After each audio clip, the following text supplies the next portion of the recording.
for argument's sake, in Jamaica, based on what you just said, that people are somewhat sensitized as to the whole process of which is happening. I was in Jamaica recently, and I went, and I use this as a classic example. I've been to my previous primary school.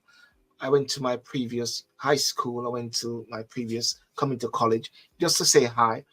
And one of the things I was thinking about is saying, wow, these institutions should be able to have some classes like every month or every 2 weeks for the community, where you got maybe law practitioners or students can actually come down and actually break it down to the community, not to the children or so, but to the community as to this whole exciting period of constitution reform. Instead of waiting just for the town hall meetings, which are very limited. And of course, as someone put it out a while ago, does Dr. Malcolm think the public has been turned off because the deliberations were not live cast? You know what I'm trying to say? Tell you something, and I'm happy to hear you speaking, and I'd like that someone, yourself and all others, to support programs that we've been doing along that line. One of the things I've been fighting, literally fighting and working hard, try to have adopted here in Jamaica in a structured way, is a viable street law in schools initiative. And the whole idea for that is to have street law, or the law program related to the law, the taking it from the cathedral to the streets approach, implemented as a curriculum course in all of our schools. We have tried to get it here, it hasn't happened yet, but I can say I have it going on and going on well. For example, in Belize, and we have a very well established program happening in Belize as we speak that I have had implemented there, because it was easier to get it done, quite frankly.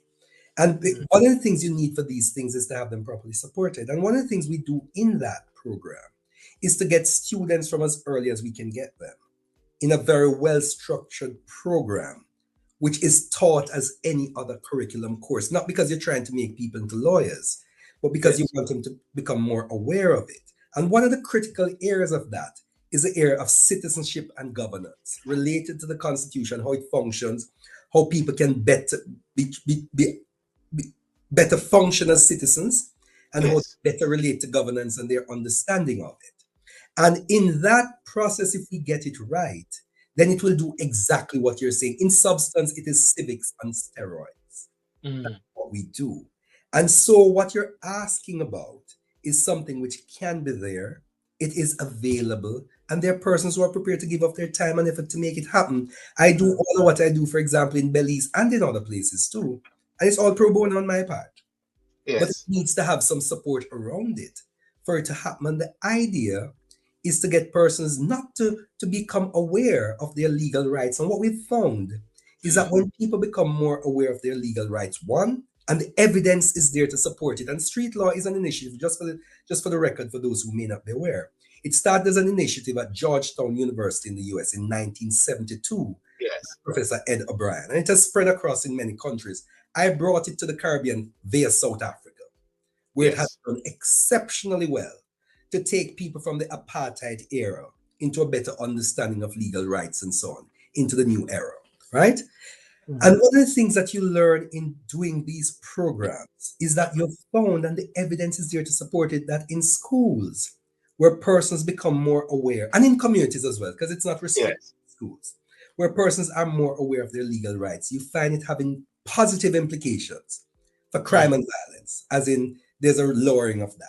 People are taught how better to manage their conflicts. People are taught how better to manage themselves away from simply becoming employees to becoming entrepreneurs and employers, and to how they're better able to manage their contractual relations and all the other things that we know are critical. And the starting point, of course, is to say that at the core of every single thing that we do, including whether you breathe fresh air or not, is a legal arrangement or is a law that determines what you may or may not do. Whether or not you go to church tomorrow is a question of the society you're in, being where it is permitted so to do. The laws could be passed preventing you from going to church tomorrow. We just spoke about it. So what we're hoping for is to do things that are now geared to taking us to a better level of understanding. And if you get that happening, while public education at a specific time may be important and would be important for specific issues. But if you have people more generally sensitized to the operation of law and how they can use it and benefit from it and be a part of the legal process, then you Yeah. find that when you have to do specific sensitization programs, you are already dealing with a public Mm. or with the publics, depending on how you look at it, Yeah. that are already sensitized to the operation of law. But sadly, we tell people ignorance of the law is no excuse, but we allow them to remain ignorant because we do Ignorant. enough. And you mentioned the diaspora. This is an Mm. area, quite frankly, where the diaspora can be very supportive of programs and initiatives being put in place to support that sort of development, which will allow us along the path of greater sustainability as we seek to build our people. And I'd be happy any day to collaborate with a group of persons in the diaspora who are also minded to be supportive of Jamaica and Mm. also minded to see us move forward, to be working along with us in doing these things which do not take a whole lot because the initiatives are already available. It's just for critical support to be provided. And quite frankly, I see that. I know as we get to dual citizenship, for example, and we'll have a more concerned discussion about it in relation to the Yes. parliament. Quite frankly, I see that as much more critical than whether Mm. any dual citizen serves in our parliament, quite frankly.